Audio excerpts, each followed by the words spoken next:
नमस्कार दोस्तों, जय हिंद, जय भारत माता की।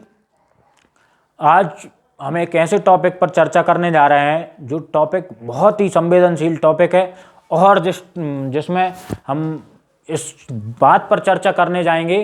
कि हमारे देश में ये परिवार क्यों टूट रहे हैं, क्यों जो है हमारे देश में इतना माहौल, ऐसे घरों में हमारे झगड़े हो रहे हैं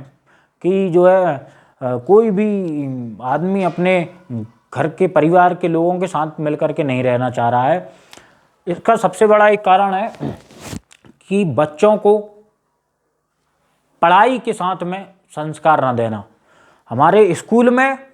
सिर्फ पढ़ाया जाता है, सिर्फ कोर्स करवा दिया, बोर्ड पे इम्पोर्टेंट क्वेश्चन करवा दिए कि साहब ये आएंगे और बस बच्चों को जो है उसी लिमिट, एक क्राइटेरिया में सेट कर दिया गया। हमारे बच्चों को ये नहीं सिखाते कि हमें माँ बाप की इज्जत करना चाहिए और उनकी सेवा करना चाहिए, और करना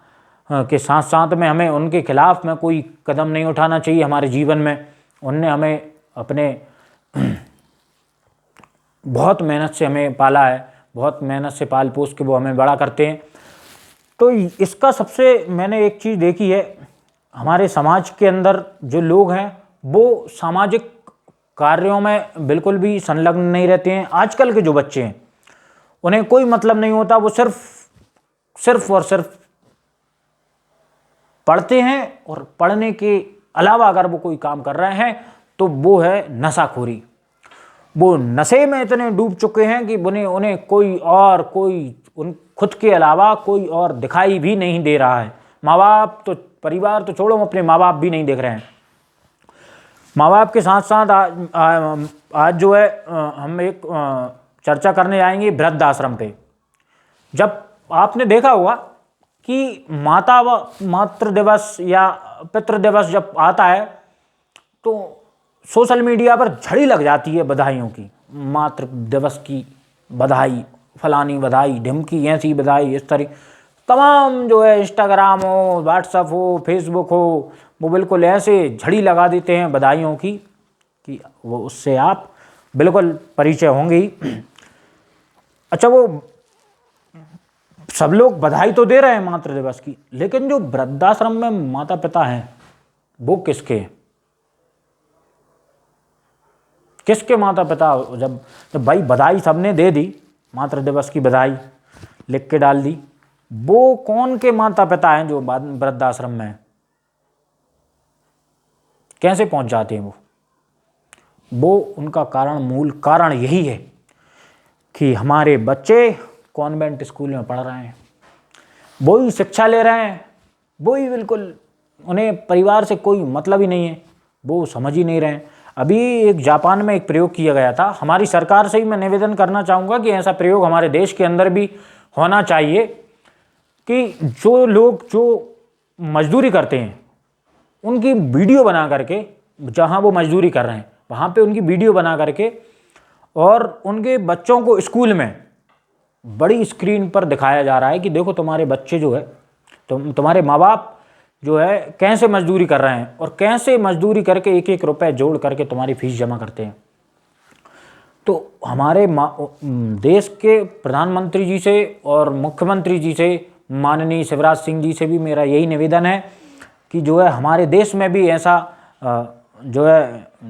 कार्य किया जाना चाहिए, जिससे हमारे देश के जो बच्चे हैं वो हमारे देश का भविष्य हैं, और अगर आज नहीं सुधरे तो कल इस देश में बहुत बहुत बुरी हालत हो जाएगी। हमारे देश में नशाखोरी की लत इतनी बेहद गंदे तरीके से लग रही है। हमारे देश के बच्चे, 10वीं क्लास के बच्चे ड्रग्स का नशा कर रहे हैं, गांजा पी रहे हैं। कहाँ से ले आते हैं भगवान जाने, उन्हें कहाँ से मिल जाता है। गांजा मिल जाएगा उन्हें, बीड़ी सिगरेट तमाम चीज़ें पी रहे हैं। एक मेन चीज़ हमारे देश में ये नशाखोरी की बहुत तेज़ बढ़ गई है। इससे भी जो है हमारे देश के परिवार टूट रहे हैं। सबसे बड़ा कारण है नशाखोरी। हमारे देश में जो है नशाखोरी जो चल रही है ना, ये परिवार को तोड़ने का सबसे मूल कारण है। लिख लो आप इस बात को, अगर मेरी बात पे विश्वास नहीं हो तो भविष्य में आपको ये चीज़ देखने को मिलेगी, और आज भी देखने को मिल रही है। तो हमारे देश में जो वृद्धाश्रम है उन पे मैं एक बात कहना चाहूँगा कि हमारे देश में जो वृद्धाश्रम चल रहे हैं,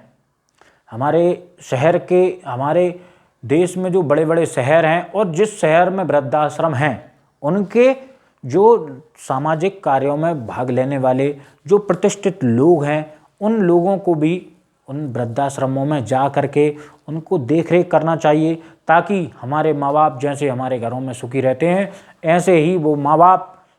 जो वृद्धाश्रम में है उनके भी कभी आंसू नहीं आना चाहिए। अगर हम दिवाली मना रहे हैं तो वो भी हमसे अच्छी दिवाली मना सकें, ऐसा हमें कार्य करना चाहिए। और जो है हम अगर होली मना रहे हैं तो वो भी, अगर हम होली पे कपड़ा लेकर के आ रहे हैं, नए कपड़े हमारे माँ बाप को दिला रहे हैं, हमारे बच्चों को दिला रहे हैं, तो अनाथ आश्रम और वृद्धाश्रम में हमारे देश के जो प्रतिष्ठित लोग हैं, हमारे देश में जो शहर हैं, उन शहरों के प्रतिष्ठित लोग हैं, उन्हें ये कार्य बिल्कुल करना चाहिए कि हमारे देश में जो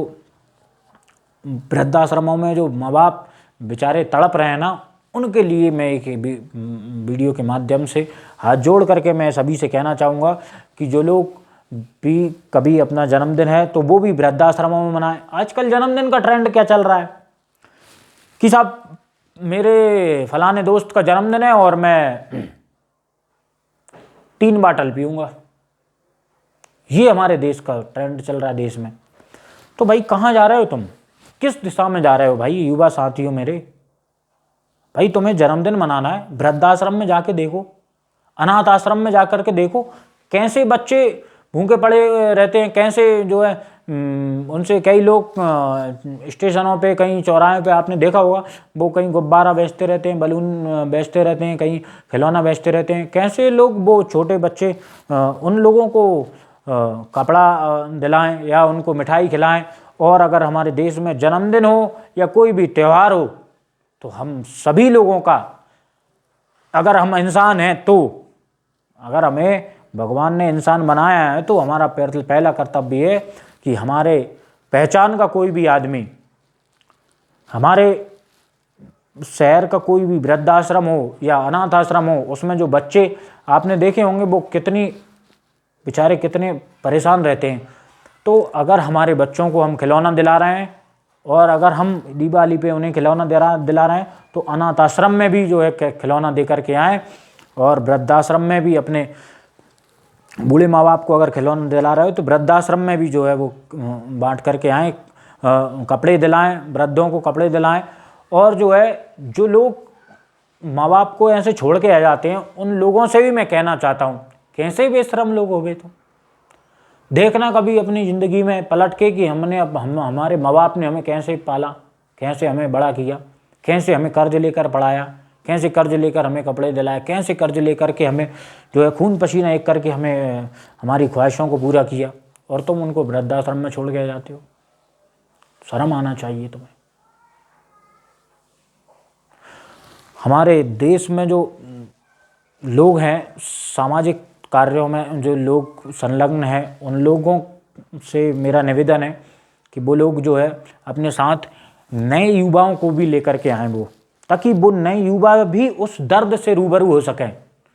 वो नए युवा भी ये देख सकें कि कैसे हमारा बचपन कितना सुंदर रहा, कैसे हमारा बचपन में हमारी सारी ख्वाहिशें हमारे माता पिता पूरी करते थे, और आज जो लोग, जो अनाथ आश्रम में जो बच्चे हैं, वो कैसे अपनी ज़िंदगी गुजारा कर रहे हैं। और उन लोगों को, नए युवाओं को, नए लड़कों को भी, अपने बच्चों को ज़रूर लेकर के जाएं एक बार। वो हर माँ बाप अपने बच्चों को कुछ दिनों में, 1 महीने, 2 महीने, 3 महीने में एक बार अनाथ आश्रम में ज़रूर लेकर के जाएं कि देखो कैसे ये बच्चे जो है अपनी ज़िंदगी का गुजारा कर रहे हैं और तुम लोग जो है क्या कर रहे हो, ताकि उन लोगों के दिमाग के थोड़े से जो है चक्षु खुल सकें कि वाकई में हम कितनी अच्छी ज़िंदगी जी रहे हैं, कैसे हमारे माँ बाप हमें इतनी अच्छी ज़िंदगी जी रहे हैं, और ये अनाथ आश्रम के बच्चे कितनी बुरी तरीके से जीवन यापन कर रहे हैं, और हमारा जीवन कितना खुशहाल है। उसका कारण, उसके पीछे आपके माँ बाप ही हैं और कोई नहीं है। तो हमारे युवा पीढ़ी को जो है इन कामों में भाग लेना चाहिए, और पढ़ाई के साथ साथ में हमें जो है भगवत गीता का पाठ भी कराना चाहिए, उन्हें रामायण का पाठ भी कराना चाहिए। कैसे बताएं कि कैसे जो है राम का चरित्र कैसा था, कैसे जो है हमें मानस बनना है, रामचरितमानस को पढ़ाएं, भगवत गीता को पढ़ाएं, कैसे जो है भगवान ने बताया है हमें इस धरती पर आकर के कि मानव को कैसे रहना चाहिए और हम कैसे रह रहे हैं, कैसे आजकल के बच्चे बिल्कुल बिगड़ रहे हैं, कैसे 10वीं क्लास के बच्चे बिल्कुल जो है शहर के शराब ठिकानों पे जा के वो जो है शराब पी रहे हैं और छुप छुप के शराब पी रहे हैं, कहीं सिगरेट पी रहे हैं, कहीं मांस खा रहे हैं, कहीं कुछ भी कर रहे हो। तो मेरा सभी से यही निवेदन है कि जो है अपने जीवन में एक चीज़ का ध्यान रखें कि हम किस तरफ जा रहे हैं, हमें किस तरफ जाना चाहिए। और धन्यवाद सभी को। जय श्री राम, जय भारत माता।